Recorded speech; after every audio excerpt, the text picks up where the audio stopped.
Assalamu alaikum candidates. My name is Nayab Ramzan and I am from 49th Common.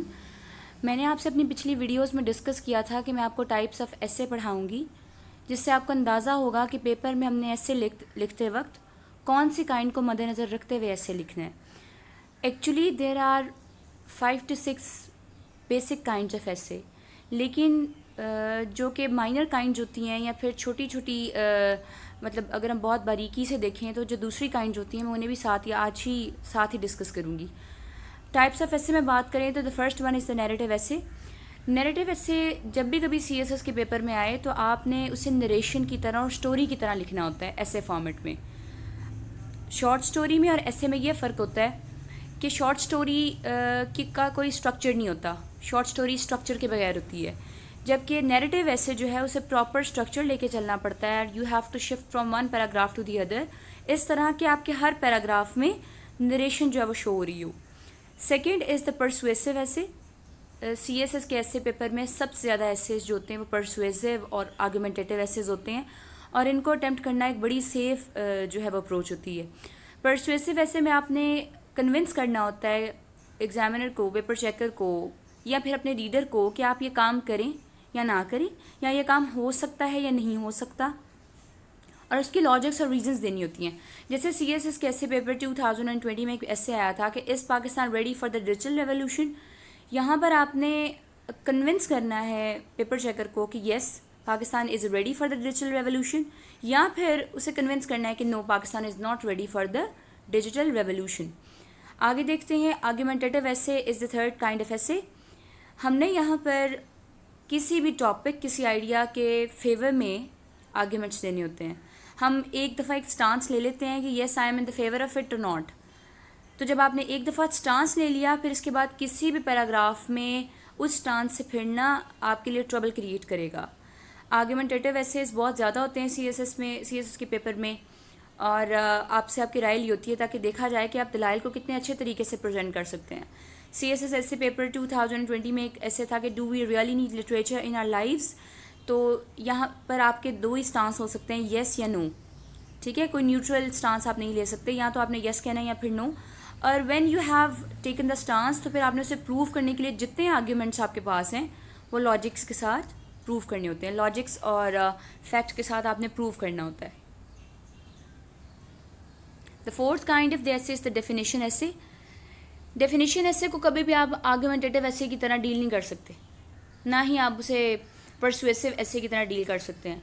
CSS में rate of failure ज़्यादा होने की ये वजह भी है कि हमें पहले काइंड ऑफ ऐसे की समझ नहीं आती. नैरेटिव ऐसे को आप कभी आर्गुमेंटेटिव ऐसे के तौर पे नहीं लिख सकते, यानी आपको नरेशन के लिए कहा जा रहा है कि यू हैव टू नरेट, और आप वहाँ पे आर्ग्यूमेंट्स दे रहे हैं या फिर आप कन्विंस कर रहे हैं. तो आप खुद ही सोचें कि एफपीएससी जो है वो आपके पेपर का क्या हाल जो है वो करेगा. डेफिनेशन ऐसे वो ऐसे है जिसमें हमने डिफरेंट थिंग्स को, किसी आइडिया को या किसी परसेप्शन को डिफ़ाइन करना होता है. यूजुअली डेफिनेशन ऐसे कि अगर मैं सिंपल एग्जांपल दूं तो जैसे आप बच्चों को देखते हैं कि दे define tree, they define a situation, they define the objects. लेकिन इस लेवल पर आकर आपको आइडियाज़ दिए जाते हैं कि आपने उन आइडियाज़ को डिफ़ाइन करना है. जैसे human inventions move the societies backward, ये एक आइडिया है जो आपको दिया गया है और आपने इसे डिफ़ाइन करना है प्रॉपरली. आप ये नहीं कि human inventions move the societies backward, अगर तो ये परसुएसिव ऐसे में आप उसे डील कर सकते हैं तो वेल एंड गुड, अगर नहीं कर सकते तो ये सिंपली डेफिनेशन ऐसे है और आप इसे डिफ़ाइन ही करेंगे इस आइडिया को, और फिर आगे जो है ना वो इसे सपोर्ट करते जाएंगे. The next kind is the descriptive ऐसे. डिस्क्रिप्टिव ऐसे में आपने पेपर चेकर को डिस्क्राइब इस तरह करना है कि उससे ऐसा लगे कि he is feeling the text from the 4 senses और एनी ऑफ द 4 सेंसेस. यानी उसे ऐसा लगे या तो मैं देख रहा हूँ या मैं फील कर रहा हूँ, सुन रहा हूँ. आपके वर्ड्स की जो चॉइस है ना, ये बहुत मोहतात ऐसे इस ऐसे को बहुत मोहतात तरीके से लिखते हैं और डिस्क्रिप्टिव वर्ड्स ही इस्तेमाल करते हैं. इसकी मैं एग्जांपल ऐसे दे दूँगी कि जैसे ट्री जो है, अगर फॉर एग्जांपल ट्री है या फिर कोई सिचुएशन है, ट्रेन है, कोई ऑब्जेक्ट है, उसे आप डिस्क्राइब कर रहे हैं तो आप पहले वो वर्ड्स जो एक्सप्लेन करेंगे जो कि उससे एसोसिएटेड हैं। सिमिलरली अगर आपको इकोनॉमी पे आ जाए या किसी भी आइडिया पर आ जाए जिसके बारे में आपको क्लियर हो कि yes this is a descriptive essay, और मैंने डिस्क्रिप्शन देनी ऑफ द ऑब्जेक्ट या description of the abstract idea, क्योंकि डिस्क्रिप्टिव एसे की आपको मेरा ख्याल अब तक एक ही आपके नॉलेज में यही होगा कि descriptive essay is just about the objects, लेकिन डेफिनेशन और डिस्क्रिप्टिव एसे हमेशा सिर्फ एब्स्ट्रैक्ट मतलब सिर्फ ऑब्जेक्ट के बारे में नहीं होते, वो एब्स्ट्रैक्ट आइडियाज़ के बारे में भी होते हैं। देखिए जैसे sometimes we do not see what we see, ये बहुत अच्छा डिस्क्रिप्टिव ऐसे है, और अगर आप इसको डिस्क्राइब करने लगें तो आपके पास वो वर्ड्स होने चाहिए जो कि सारे के सारे डिस्क्रिप्टिव हों। ये एब्स्ट्रैक्ट डिस्क्रिप्टिव ऐसे है।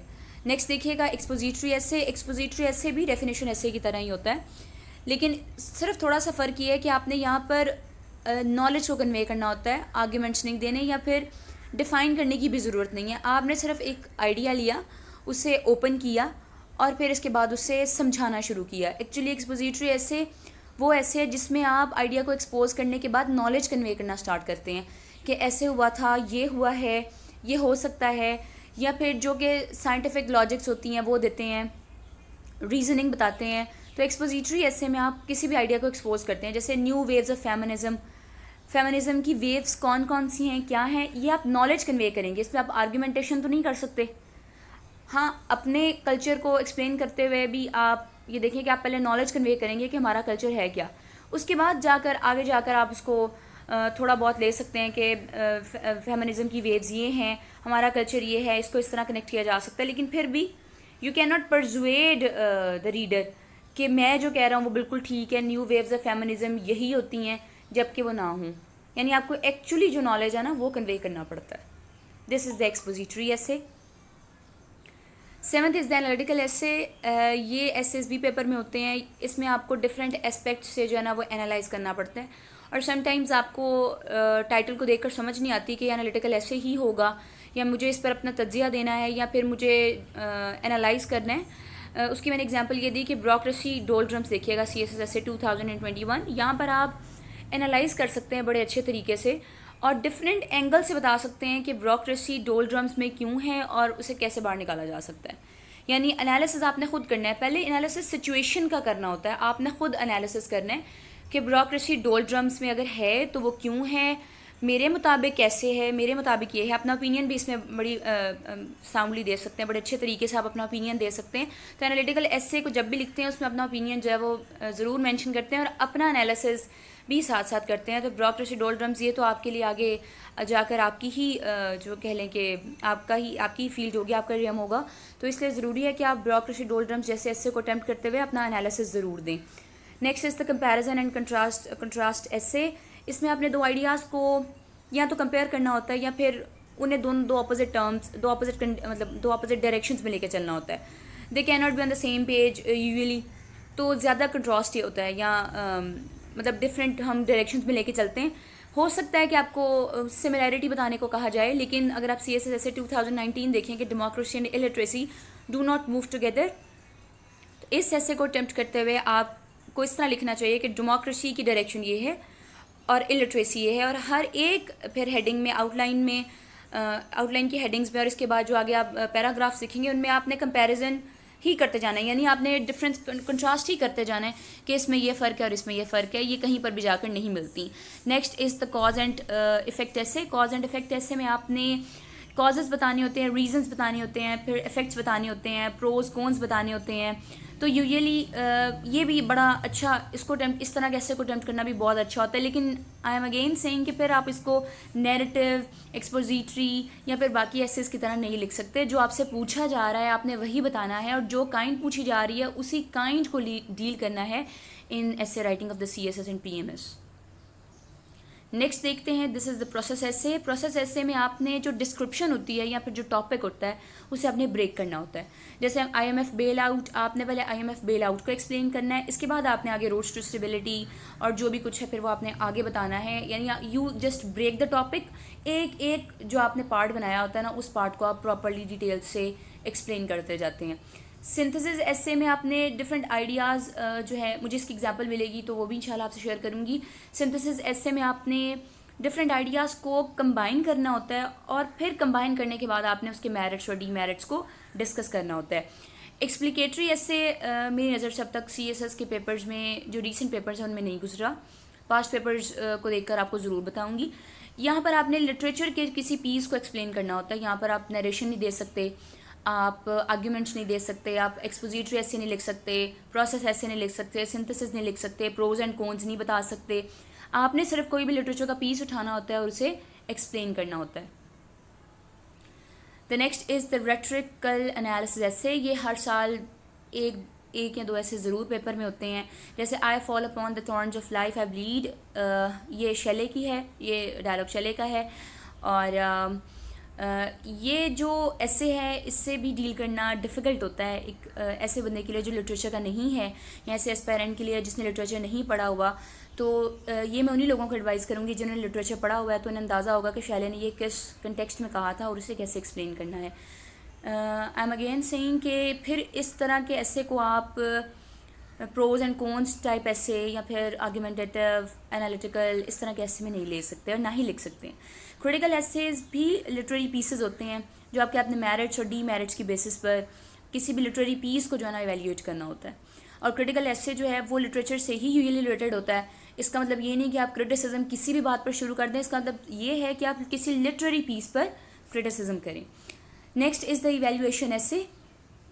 इवेल्यूएशन एसे में आपने अपनी अनबाइस्ड ओपिनियन देनी होती है, अपनी जजमेंट देनी होती है।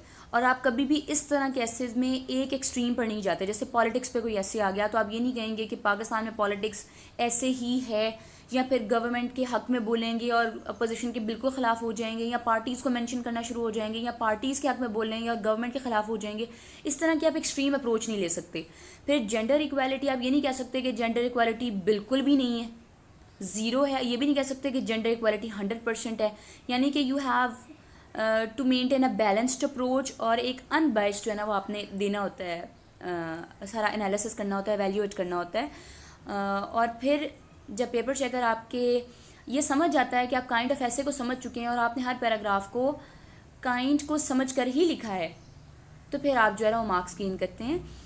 फिर at the very end of the video मैं आपको फिर बता दूं कि मेरा ये ऐसे राइटिंग के जो ऐसे की जो काइंड्स हैं उनको बताने का मकसद यही है कि आप कभी भी किसी भी ऐसे को इस तरह डील नहीं कर सकते जो उसकी काइंड नहीं है। नैरेटिव ऐसे को आर्ग्यूमेंटेटिव नहीं लिख सकते।